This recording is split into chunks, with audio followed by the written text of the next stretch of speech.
Oh yeah, I came in front of the camera to tell you that I saw probably the best, so bad it's good movie I've ever seen. I give you the Slumber Party Massacre. And yes, it is as enjoyably hokey as you could imagine. I don't even think I need to explain the plot. The Slumber Party Massacre just says it all. This movie is one of the quintessential definitions of the slasher genre. But not only that, it knows fully it's a slasher movie. The Slumber Party Massacre is directed by, oddly enough, a woman named Amy Holden Jones, and written by a woman named Rita Mae Brown. Now don't get me wrong, I love the fact that it's written and directed by women. I'm all for women making a name for themselves in the horror genre. It just surprised me because 2 minutes in we have our first slasher film staple, the pointless breast shot. Yes, literally, 2 minutes in and we get boobies.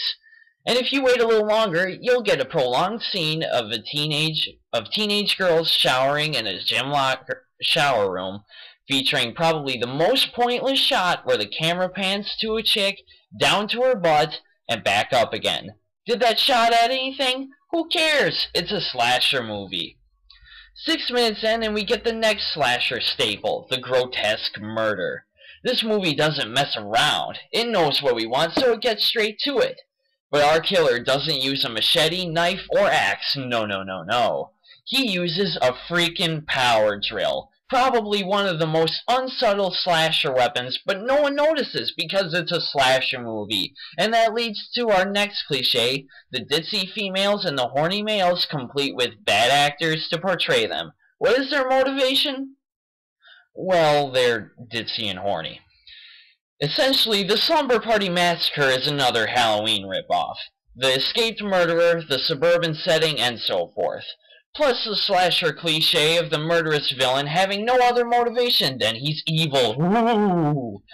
But the music is easily the best aspect of this movie. It's spooky and suspenseful in all its cheesy goodness. Nice work, Ralph Jones. And the murderer is actually pretty creepy, too.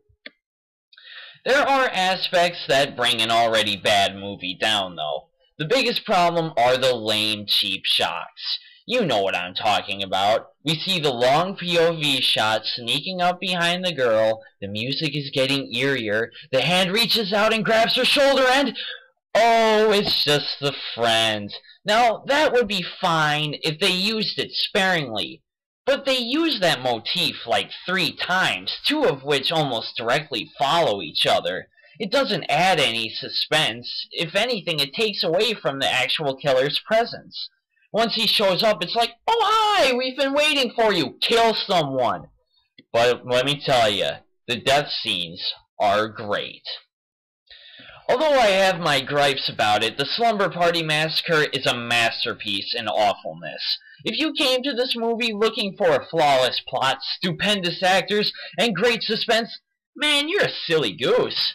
It's a slasher movie, and it's got everything. Drugs, alcohol, sex-crazed teens, and lots of naked scream queens. Plus, Stallone makes an appearance. Not in person, but on the cover of Playgirl magazine. This film was released in 1982, however, the same year as First Blood. Does this matter? Heck no, but god dang it, it's Stallone in a slasher movie. So pop some popcorn, turn out the lights, and check your brain in at the door, because you've just stepped into an hour and 14-minute long sleazy, cheesy, silly, spectacular journey entitled The Slumber Party Massacre. That is my diagnosis.